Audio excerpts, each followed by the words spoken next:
Welcome दोस्तों। आज हम ऑस्टियोआर्थराइटिस बहुत सिंपल लैंग्वेज में समझने की कोशिश करेंगे। ऑस्टियोआर्थराइटिस एक कंडीशन है जहाँ पर जॉइंट स्लोली लूज करते हैं नॉर्मल स्ट्रक्चर एंड फंक्शन को ओवर द टाइम। अगर इस चीज के डेफिनेशन में हम लोग हमेशा एक चीज कॉमन पाते हैं कि यहाँ पे डीजेनरेटिव डिजीज कहते हैं। अगर डीजेनरेटिव को अच्छे से समझे तो आप आधा जो कॉन्सेप्ट है ऑस्टियोआर्थराइटिस अच्छे से क्लियर हो जाएगा। तो ऑस्टियोआर्थराइटिस में जो डीजेनरेटिव का मतलब क्या होता है कि gradual deterioration of structure and function होगा रहता है टाइम। मतलब कि धीरे धीरे जॉइंट का जो टिश्यू होता है वो समय के साथ साथ खराब होते जाता है। ठीक है, ये सडनली नहीं होगा बट ये धीरे धीरे होता है। ठीक है, अगर देखा जाता है तो दो टाइप का हमारे पास ऑस्टियोआर्थराइटिस होता है, प्राइमरी एक सेकेंडरी। प्राइमरी जो होता है ये मेनली ओल्ड एज में देखा जाता है, जो वेट बेरिंग जॉइंट जैसे हिप या नी, बहुत सारे थंब या डिस्टल फैलेंजर्स होते हैं फिंगर्स के, उसमें भी इफेक्ट करता है। सेकेंडरी क्या होता है कि एक ऑलरेडी प्राइमरी डिजीज एग्जिस्ट करता है और उसके कारण कुछ समय के बाद डीजनरेशन ऑफ द जॉइंट होता है। ये एडोलेसेंस में भी हो सकता है, ये कॉमन है आपके हिप जॉइंट में। और भी बहुत से फैक्टर्स हो सकते हैं जैसे कि कोई जॉइंट सरफेस में ट्रॉमा या congenital development of the joint, ये सब भी बहुत बड़े इसके रीजंस होते हैं। अगर क्लिनिकल फीचर्स अगर इसको समझे तो क्लिनिकल फीचर्स मतलब होता है वही साइंस एंड सिम्टम्स। बहुत कॉमन लैंग्वेज में हम देखें तो ये होता है कि पेन, जॉइंट पेन होता है, स्टिफनेस होता है ब्रेस्ट में, डिफिकल्टी होता है मूवमेंट में, क्रैकिंग या क्लिकिंग साउंड सुनाई देता है, रिड्यूस करते हैं ability to perform daily task. ये सब बेसिक क्लिनिक सिम्टम्स है। अब इसका पैथोफिजियोलॉजी समझे, और बेसिक है, इसी में डिटेल में नहीं समझेंगे, जो इम्पोर्टेंट है वही हम लोग समझेंगे।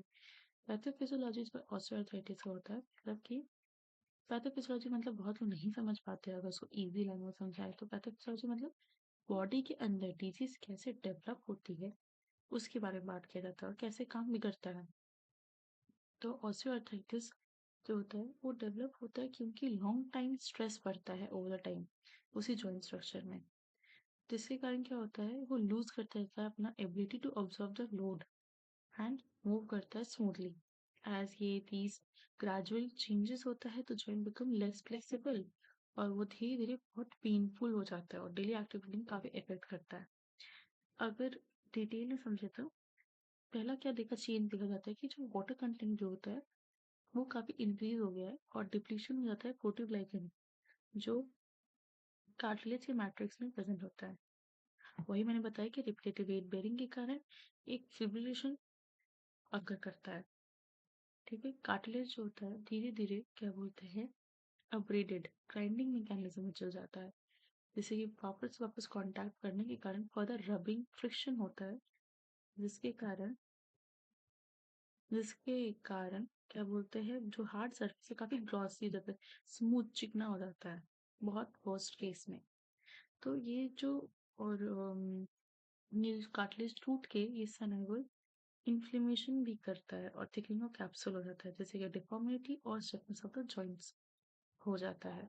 तो यहाँ पर इसी के कारण बहुत सारे एग्जांपल्स है कि नी जॉइंट में मिडिल कंपार्टमेंट बहुत ज़्यादा इफेक्टेड होता है मोर देन लैटरल। ये क्या due to the vast deformity. तो मिडिल कंपार्टमेंट क्यों जो होता है मिडिल कंपार्टमेंट मीडियल मेनिस्कस क्यों ज़्यादा इफेक्टेड होता है, क्योंकि क्या बोलते हैं ज़्यादा वेट बेयरिंग जो होता है इसमें आपका क्या बोलते हैं मिडिल मेनिस्कस में ही ज़्यादा लोड आता है, इसलिए ज़्यादा इफेक्ट हो जाता है।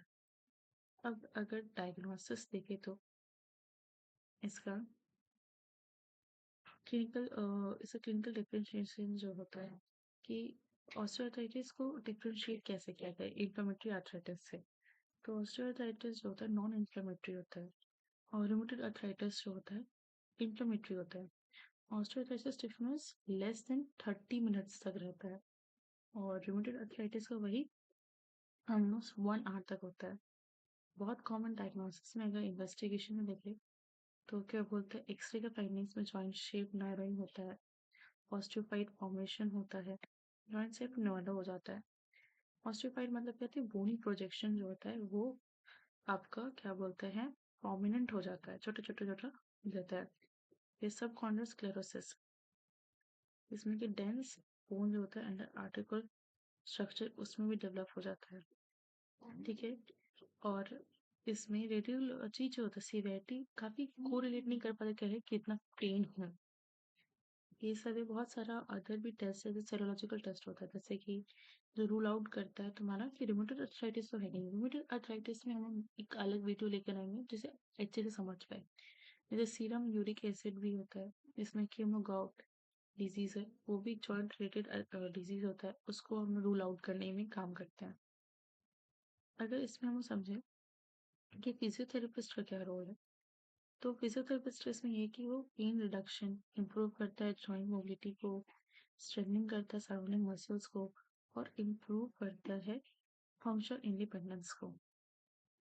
अब इसमें एग्जामिनेशन में ऑन एग्जामिनेशन क्या दिखते हैं हमें कि टेंडरनेस हो जाता है जॉइंट में, क्रिप्टिस साउंड वही एक साउंड होता है, देखते इरेगुलर इन लार्ज लुकिंग ऑस्टियोपाइट वही मैंने बता ही दिया है। डिफॉर्मिटी में हम जनरली पैरस नहीं देखते हैं, मतलब फ्लेक्शन अबडक्शन होता है, एक्सटर्नल रोटेशन हो जाता है नील का। कभी कभार तो इतना ज्यादा टाइम हो जाता है कि लिमिटेशन हो जाता है तुम्हारे जॉइंट मूवमेंट को।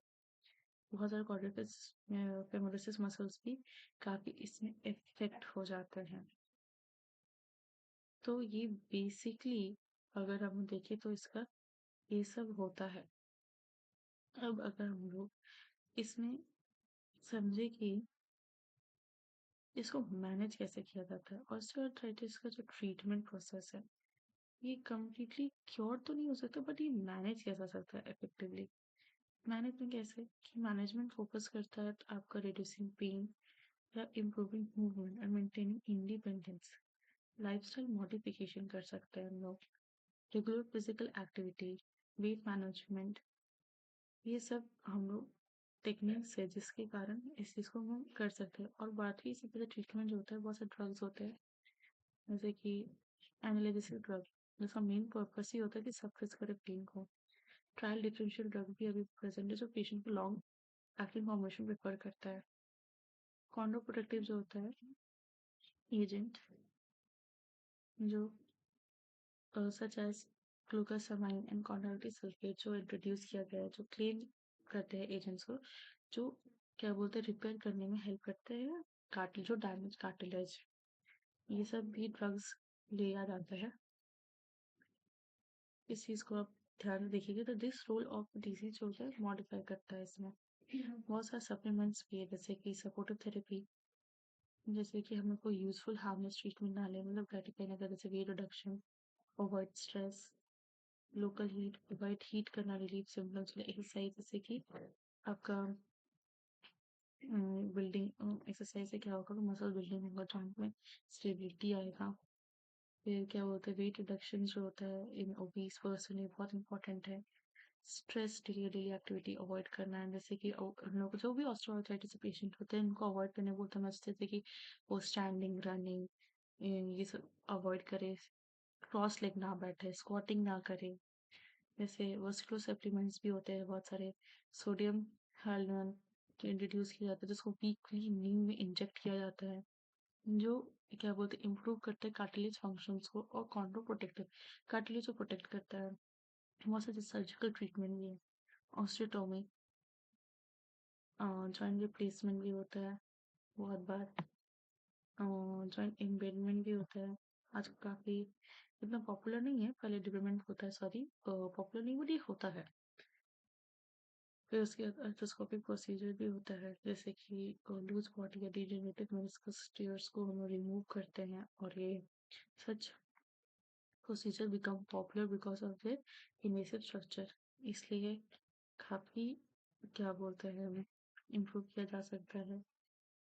अब इसमें अगर बेसिक ऑस्टियोटोमी जो आपको पता ही होगा कि एक सर्जिकल प्रोसीजर है जिसमें कि जो भी अफेक्टेड जॉइंट होता है उसको काट के निकाल दिया जाता है बोन को। अगर बेसिक और सिंपल लैंग्वेज में समझे तो हाई ट्रिबल रिवर्सिटी ऑफ द ऑस्टियोआर्थराइटिस जो होता है ऑफ द न्यू इंटरट्रोपैंटा ऑस्टियोटोमी होता है और ऑस्टियोआर्थराइटिस ऑफ हिप, जो काफी यूजफुल देखा गया है। अब जॉइंट रिप्लेसमेंट मैंने बता ही दिया, ये केस में होता ही है। जॉइंट लिगामेंट में हो जाता है ऑपरेशन, कई effective changes in degenerative cartilage smoothen हो जाता है, ऑस्टियोफाइड फॉर्मेशन हो जाता है, उसमें काफी हेल्प करता है। तो ये बेसिक इसका मेथड ऑफ ट्रीटमेंट है, जैसे एग्जामिनेशन है। अब बहुत सिंपल है। ऑस्टियोआर्थराइटिस को अगर आप पार्ट बाय समझे, ये एक डीजनरेटिव प्रोग्रेसिव डिजीज है। इसका दो टाइप है, प्राइमरी और सेकेंडरी।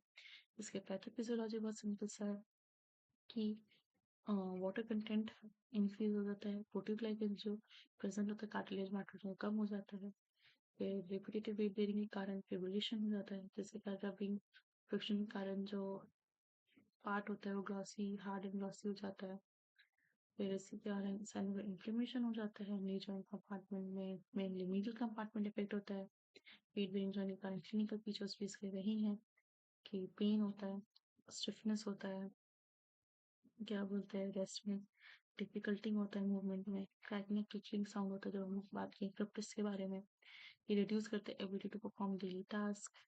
तो अब यही होता है कि इन्वेस्टिगेशन कैसे हो सकता है, अगर हम एक्सरे देखेंगे तो नैरो हो जाएगा जॉइंट सरफेस, सबकॉन्ड्रल स्क्लेरोसिस या subchondral cyst, osteophyte formation, deformity of joint में भी फिजियोलॉजिकल टेस्ट होता है, जिसमें कि हम रूल आउट करते हैं रूमेटॉइड अर्थराइटिस को, रासायनिक यूरिक एसिड को। एग्जामिनेशन मैंने बता ही दिया, टेंडरनेस होगा, क्रिप्टिस साउंड होगा, डिफॉर्मिटीज हो सकते हैं, वेस्टिंग हो सकता है कॉर्डेसिव फेमोसिस मसल का। इसका ट्रीटमेंट में वही है कि बहुत सारे ड्रग्स प्रेजेंट है जो पेन सप्रेस करे, जो कार्टिलेज को फर्दर डैमेज होने से प्रोटेक्ट करे। बहुत सारे इंजेक्शन है, वस्क्यूस सप्लीमेंट्स जो इंजेक्ट किया जाता है नी में। फिर बहुत सारे सपोर्टिव थेरेपी है, weight reduction, avoid stress, cross legging, बैठना है, स्क्वाटिंग नहीं करना है, लोकल हीट प्रोवाइड करना है, एक्सरसाइज, ये सब। फिर सर्जिकल ट्रीटमेंट्स क्या क्या है, ऑस्टियोटोमी है, जॉइंट रिप्लेसमेंट है, जॉइंट लिगामेंट है जो स्मूदन किया जाता है।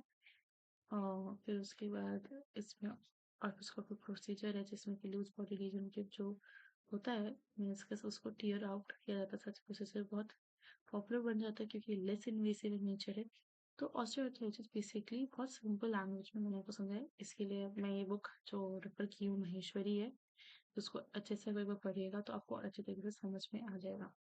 Thank you.